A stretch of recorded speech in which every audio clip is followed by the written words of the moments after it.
Qui détient la dette française? Chaque année, l'État émet de la dette pour se financer. Mais à qui cette dette est-elle vendue?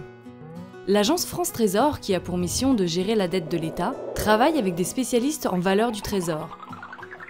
Ces SVT sont des banques françaises, européennes et internationales spécialistes du marché des obligations souveraines qui achètent la dette d'État française.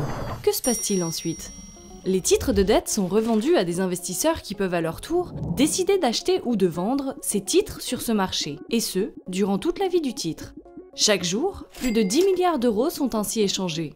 C'est la raison pour laquelle il est difficile de déterminer qui exactement détient la dette française à un instant donné. On peut toutefois obtenir un premier aperçu grâce aux données de la Banque de France. Ces données nous permettent de déterminer la part d'investisseurs étrangers, non résidents, et la part d'investisseurs français, résidents, composés d'assureurs, d'établissements de crédit, de gestionnaires d'actifs, ou encore de la Banque de France.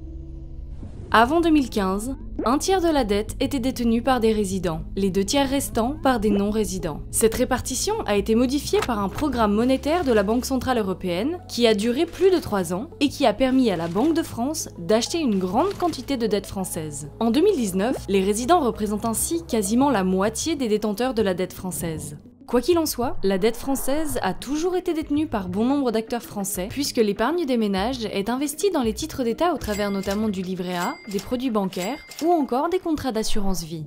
Qui détient la dette française parmi les non-résidents? Les études internationales montrent que la moitié des investisseurs basés à l'étranger sont originaires de la zone euro. L'autre moitié des non-résidents est originaire d'Asie, d'Amérique ou encore du reste de l'Europe. Cette répartition doit-elle constituer un point de vigilance? Comme le dit le proverbe, il ne faut pas mettre tous ses œufs dans le même panier. En effet, diversifier les profils d'investisseurs et leur provenance géographique permet d'assurer un coût de financement plus faible pour le contribuable français. Pourquoi?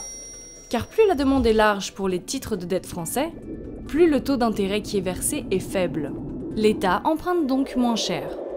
Découvrez les autres tutos de l'agence France Trésor sur notre site www.aft.gouv.fr.